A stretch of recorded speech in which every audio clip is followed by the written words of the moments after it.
एक घने जंगल के बीच एक प्राचीन आश्रम था जिसे लोग तपोवन कहते थे। वहां एक साधु रहता था जिसका नाम स्वामी अद्वैतानंद था। कहा जाता था कि वह मंत्रिक था और उसके पास अद्भुत शक्तियां थीं। उस आश्रम के आसपास कोई भी रात में जाने की हिम्मत नहीं करता था, क्योंकि लोगों का मानना था कि वहां किसी आत्मा का बसेरा है। एक दिन एक औरत जिसका नाम चंद्रिका था, उसी जंगल से गुजरती हुई उस आश्रम के पास पहुंच गई। चंद्रिका एक शांत और समझदार महिला थी, लेकिन उसके चेहरे पर उदासी और डर के भाव साफ दिखाई दे रहे थे। उसने आश्रम के दरवाजे पर दस्तक दी। थोड़ी देर बाद स्वामी अद्वैतानंद बाहर आए। स्वामी ने अपनी तीखी नजरों से उस औरत को देखा और कहा, तुम कौन हो और यहाँ क्यों आई हो? चंद्रिका ने रोते हुए कहा, स्वामी जी, मुझे आपकी मदद चाहिए। मेरा पति एक रात अचानक मर गया और तब से मुझे उसकी आत्मा हर जगह दिखाई देती है। वह कहता है कि उसे शांति नहीं मिली। मुझे लगता है कि किसी ने उस पर काला जादू किया था। साधु ने कुछ देर तक सोचा और कहा, यह आसान बात नहीं है, लेकिन अगर तुम सच बोल रही हो तो मैं तुम्हारी मदद करूंगा।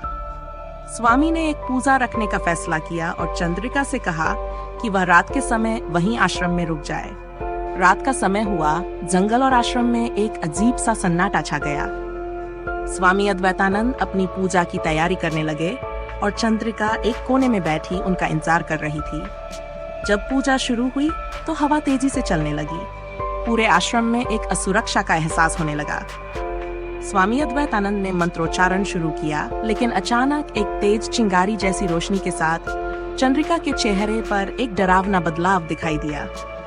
स्वामी अद्वैतानंद समझ गए कि असली समस्या क्या है।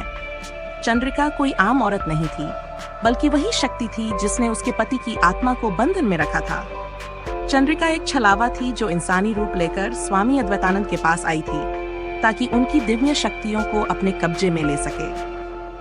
साधु ने तुरंत अपनी शक्तिशाली मंत्रों का उपयोग किया और चंद्रिका की असलियत को सबके सामने लाया। चंद्रिका एक विशाल और डरावना रूप धारण करके उन पर हमला करने लगी, लेकिन स्वामी अद्वैतानंद अपनी तपस्या और शक्तियों के बल पर उस आत्मा को बंधन में बांधने में सफल रहे। सुबह होने तक चंद्रिका का भूत उस जगह से हमेशा के लिए मुक्त हो गया और स्वामी अद्वैतानंद ने जंगल और आश्रम को फिर से पवित्र कर दिया।